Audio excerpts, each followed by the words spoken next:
Hello दोस्तों, welcome back to favourite channel forest blast. मैं हूं आपका host Avi. Perfect day, perfect profit और परफेक्ट हमारा जो है वो मामला रहे, परफेक्ट तरीके से सारी चीज़ें जो है मैनेज हुई। वीकली वीडियो में आपको मैं बताना चलूँ, जिन्होंने मेरा कल वीडियो फॉलो की उनके लिए भी बहुत अच्छे जो हैं वो लेवल्स दिए गए। जहाँ से सेलिंग बताई थी वहीं से सेलिंग आई, जहाँ से बाइंग बताई गई थी वहीं से बाइंग बताई। और ये कि जो फ्री व्हाट्सएप ग्रुप है, बार बार बताना चलता हूँ, free WhatsApp group is totally free, 100% free है। हर कोई ज्वाइन कर सकता है। लेकिन फ्री व्हाट्सएप ग्रुप का जो असल जो चीज़ है, एसेंस है, वो यही है कि आपका लर्निंग पर्पज़ है, क्योंकि कम्युनिटी बेस्ड ग्रुप है। इसके अंदर आप सवाल भी कर सकते हैं, आप चीज़ें पूछ भी सकते हैं, आप नॉलेज भी ले सकते हैं। और there are many many things, क्योंकि इस फील्ड के इतने आस्पेक्ट हैं। ये फील्ड इतना सिंपल नहीं है। लोगों को सालों प्रैक्टिस करते लग जाते हैं, सालों लोग लॉस उठाते हैं और फिर जाके जो है ना कहीं मामलात प्रॉफिट की तरफ आते हैं। ये इस फील्ड की रिक्वायरमेंट है। लेकिन अगर आप हमारे ग्रुप के अंदर होते हैं तो लर्निंग का एक बेहतरीन मौका आपको प्रोवाइड किया जाता है। फिर ये कि गाइडेंस होती है, ट्रेड टू ट्रेड गाइडेंस है, सारा कुछ है, मामलात हो जाते हैं। और जो एक एक्सपर्ट व्यू ओपिनियन है, फिर ये कि कुछ एक्सपर्ट जो कि नॉलेज रखते हैं लोग, वो मिल के जब एक डिसीजन लेते हैं तो वो भी एक अच्छा आपको एम्पावर्ड डिसीजन मिलता है। करना उसके लिए आपको ऑक्टाफिस के लिए टोटली फ्री है। हमारा जो व्हाट्सएप ग्रुप है 100% फ्री है, टोटली फ्री है। सिर्फ आपको ऑक्टाफिक्स और एक्सएक्स पे हमारे आईबी लिंक के साथ जुड़ना है। आईबी लिंक नीचे वीडियो के डिस्क्रिप्शन में मौजूद है। और जो है वो अगर ऑलरेडी आप ऑक्टाफिक्स और एक्सेस यूज़ कर रहे हैं तो लिंक जो आईबी नंबर्स है वो भी नीचे वीडियो के डिस्क्रिप्शन में मौजूद है। मेरा व्हाट्सएप नंबर भी नीचे मौजूद है। तो आप जो है वो उसको कर सकते हैं। नीचे जो मेरी जितनी भी वीडियोज़ हैं उसके नीचे कमेंट्स हैं उन लोगों के, those who are being benefited from that group और मेरी वीडियो से जो बेनिफिट ले रहे हैं उनके लिए एक बेहतरीन मौका है। आज का रिव्यू थोड़ा सा कर लेते हैं। बेसिकली वही चीज़ है कि मैंने आपको कहा था कि अगर आपको सेलिंग में इनिशियल डे में बैठना है तो 86 से नीचे आपकी कोई भी 4 आवर कैंडल ओपन और क्लोज होगी, वो नहीं हुई तो eventually we have to sit in the buy position. और बाय पोजीशन के बाद 1800 एक सेलिंग एरिया हमारा था। साथ ही डाटा भी आना था। मैंने आपको बता दिया था कि data will bring, there is every possibility कि डाटा जो है वो नीचे लेकर आएगा चीज़ों को, लेकिन यूएस डॉलर को वीक करेगा। और उसने वही किया, वही सिचुएशन रही। गोल्ड नीचे की तरफ जो है वो पुल बैक हुआ, नैस्डैक जो है वो नीचे की तरफ पुल बैक हुआ। हम लोग ग्रुप के अंदर सेलिंग में ही थे। उसके बाद दोबारा से जो है थोड़ा सा रिट्रेसमेंट लगाई, फिर हमें सेलिंग का मौका मिला और इवेंचुअली गोल्ड उसी के दरमियान में ऑसिलेट करता रहा। बेसिकली वही चीज़ है कि मार्केट जो है वो बुलिश जाना चाह रही है, लेकिन क्योंकि फेडरल रिज़र्व के रेट ऑफ चेंज का जो डिसीजन है वो मौजूद है। देखें, जब तक जो है वो रेट ऑफ इंटरेस्ट इंक्रीज़ होगा, मैं बार हमेशा बात कहता हूँ, rate of interest federal reserve increase करता रहेगा, gold will not be out of the woods. और पॉल ने कहा है कि जी अगर रेट में इंक्रीज़ भी करूँगा तो एक बहुत लंबे अरसे तक जो है वो हमारे जो रेट ऑफ इंटरेस्ट है वो उसी जगह पे सस्टेन करेंगे ताकि जो है वो इन्फ्लेशन नीचे आ जाए। खैर, बात कर लेते हैं जी। अब उसके अलावा जो है वो हम लोगों ने हर चीज़ में अच्छा प्रॉफिट अर्न किया। ऑयल जो था काफ़ी देर फंसा रहा। ऑयल का सिंपल सी कॉल थी कि 71 के असल के साथ जितनी दफ़ा भी हो 72 से नीचे जब जब आए आप बाय कीजिए। और 3 4 दफ़ा 5 दफ़ा यही मौका रहा, 60 70 पिप्स हम लोग उसमें कॉन्टिन्यूस निकालते रहे। और मैं हमेशा से बात करता हूँ कि जब तक सपोर्ट ना टूटे कीप ऑन बाइंग, और जब तक रेजिस्टेंस ना टूटे कीप ऑन सेलिंग। ऑल दो कि वही बात है कि बेरिश प्रेशर जो है वो बना हुआ है वीकली के ऊपर भी। ऑयल के ऊपर काफ़ी ज़्यादा प्रेशर बना हुआ है। अब अगर वीकली रेंज की बात कर लेते हैं नेक्स्ट वीक में, तो 66 से ले के जो है वो 75.5 तक का एरिया जो है वो ऑयल की रेंज बन रहा है। लेकिन मैं बताता चलूँ कि ऑयल नेक्स्ट वीक के अंदर 70 की एक अच्छी खासी रेजिस्टेंस है, क्योंकि लास्ट ईयर दिसंबर में ऑयल की प्राइसेस इस लेवल पर थी। तो 1 साल की एक पुरानी सपोर्ट जो है वो यहाँ पर ज़रूर मौजूद है। और ऑयल के बारे में मैं थोड़ा सा बताना चलूँ कि ऑयल के बारे में आप, it's something very very dangerous, क्योंकि ऑयल जब मारता है तो एक लम्हे में बहुत ज़्यादा तेज़ी से ऊपर चला जाता है। तो अभी भी आप देखें कि ये सपोर्टिंग एरिया मौजूद है। ज़्यादा से ज़्यादा भी अगर नीचे भी आ जाता है तो अब यहाँ से अगर ऊपर जाने का मार्जिन की बात करते हैं।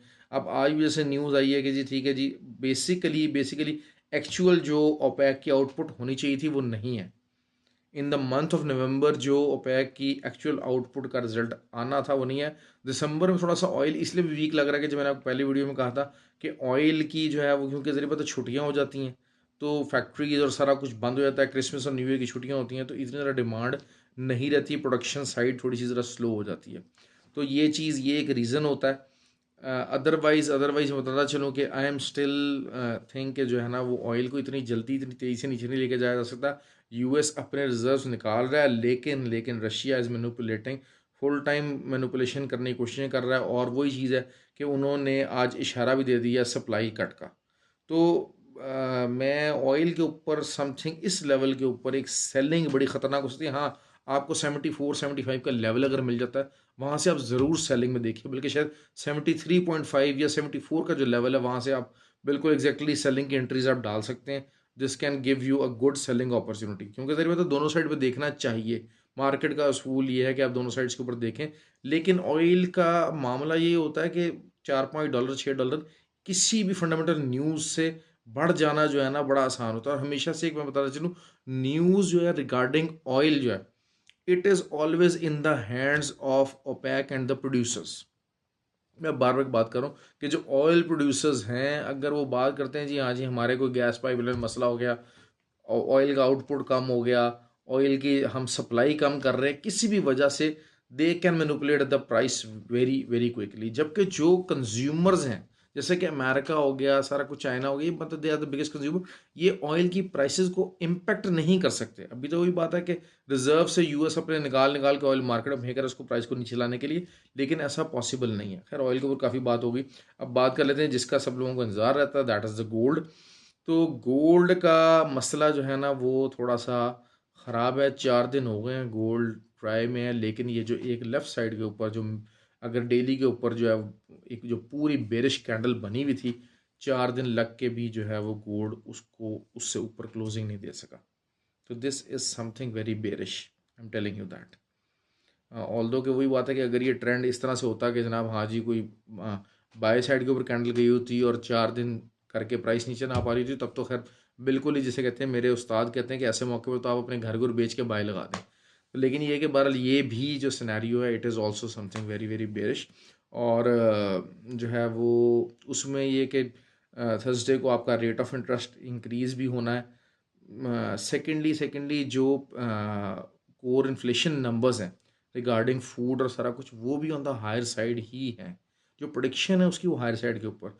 जब अगर इन्फ्लेशन कम नहीं होगी तो DXY जो है वो उसकी प्राइस नहीं चली जाएगी, ये बताता चलूँ आपको। हाँ, इन्फ्लेशन नंबर्स जो है, कोर PCI नंबर्स और सारा कुछ है, अभी ये नंबर्स अगर कम आते हैं तो DXY ज़रूर डाउन जाता है, लेकिन otherwise DXY is not gonna go down.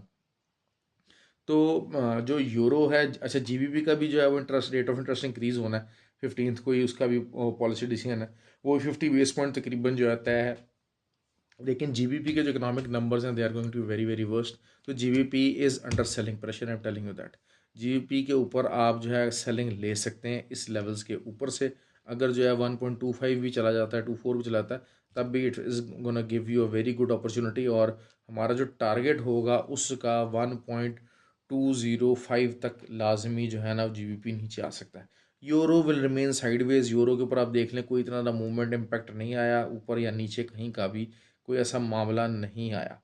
दूसरा, जो USD कैड है, थोड़ा सा ऊपर जाए तो सेल कीजिएगा। बाय का मैं उस पर रिकमेंड नहीं करूँगा, फ़िलहाल नहीं रिकमेंड करूँगा, क्योंकि ज़रिए बताया अभी अगले 1-2 दिन DXY भी साइडवेज ही मूवमेंट करेगा पूरे वीक के अंदर। इंडिविजुअल वीडियोस के अंदर ज़रूर उसको देखेंगे हम कि कैसे किया जाता है। थोड़ा सा मैं जो है वो इसमें मैं बताना चलूँ एक और चीज़, ट्रेड्स के मतलब बहुत सारे लोग जो हैं हमारे ग्रुप के अंदर भी जो हैं वो इवन के ट्रेड्स गलत साइड के ऊपर खोल के बैठ जाते हैं और उसके बाद परेशान होते रहते हैं। तो मैं हमेशा ये बात करता हूँ कि यार ट्रेड के मुतल्लिक जो है ना, you have to be proactive. Trade अगर खुल गई है, ट्रेड गलत खुल गई, कोई मसला नहीं यार। ट्रेड मैक्सिमम लोग जो हैं वो गलत साइड पे खोलते हैं। बहुत सारे जो नए प्लेयर्स होते हैं, जो रिटेलर्स होते हैं, उनकी ट्रेड लगते के साथ ही नेगेटिव जाती है। लेकिन आपने उसके लिए प्रोएक्टिव होना है। प्रोएक्टिव होना, you have to do something about such trades. आप उसकी नई जो है वो, अगर आपने इसको जो है वो बाय लगाई है और मार्केट नीचे चले जा रही है, तो आप नई सपोर्ट ढूंढें, वहाँ के ऊपर डॉलर कॉस्ट एवरेज करने की कोशिश करें। वहाँ देखें सपोर्ट के ऊपर, अगर सपोर्ट मिल रही है, कोई कैंडल्स वगैरह मिल रही है, उसको डॉलर कॉस्ट एवरेज करके उस ट्रेड से निकलें। ना के इंतज़ार करते हैं कि यार हाँ मैं देख रहा हूँ इसको, ये ट्रेड जा रही है, हाँ ये यहीं से अब वापस आ जाए, ऐसा बड़ा कम होता है।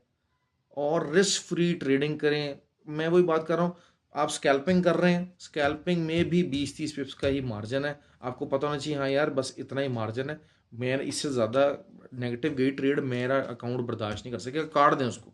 आपको पता है एक ट्रेड आपकी स्कैल्पिंग में पॉजिटिव गई, वो आप प्रॉफिट नुकसान कर रहे हैं, लेकिन अपने लॉसेस को इतना ज़्यादा बड़ा ना कर लें कि आपके अंदर एबिलिटी ही ना हो उन लॉसेस को कवर करने की।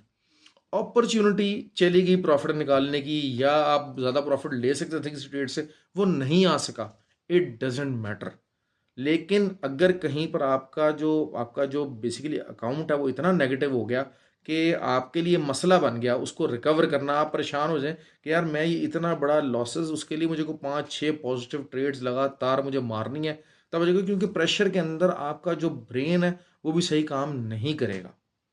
ये चीज़ें आप याद रखिएगा। अच्छा नैस्डैक का मैं बता चलूँ, नैस्डैक भी जो है वो वही है कि जो है वो 11,400 उसकी सपोर्ट रहेगी, और 11,950 का एक आइडियल सेलिंग एरिया है। बहरहाल Nasdaq is in selling, recession आएगा तो नैस्डैक के अंदर कोई तूफान नहीं आने लगा, तीर नहीं आने लगा। नैस्डैक एक मैं बात कर रहा हूँ, मैं हमेशा बात करता हूँ नैस्डैक मेरा सबसे फेवरेट है, क्योंकि आप देख लें घूम फिर के ऊपर जाता है नीचे जाता है, अक्सर मोस्ट ऑफ द टाइम जब साइडवेज है तो Nasdaq is a gold mine.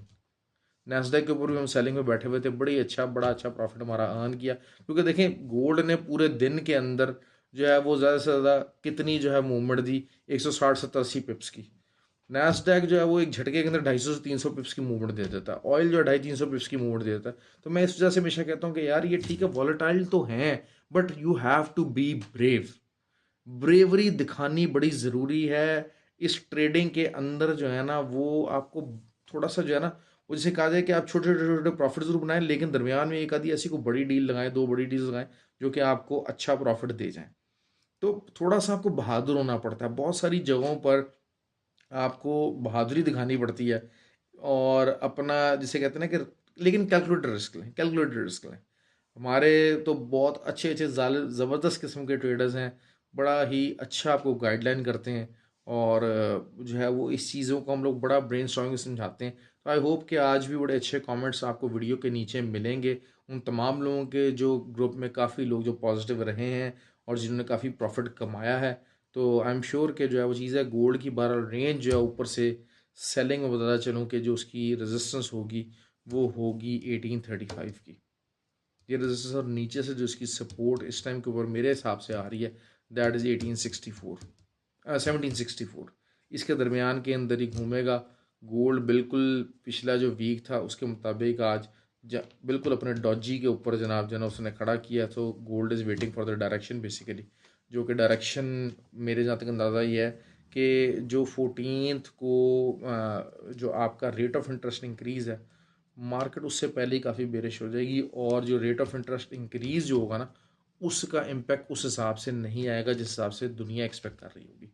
क्यों? क्योंकि ये आप देखिएगा मंडे और ट्यूसडे से ये थोड़े से मामला बेरिश साइड पे जाना शुरू हो जाएंगे पहले से ही। ओके जी, ख्याल रखिएगा, have a good day ji.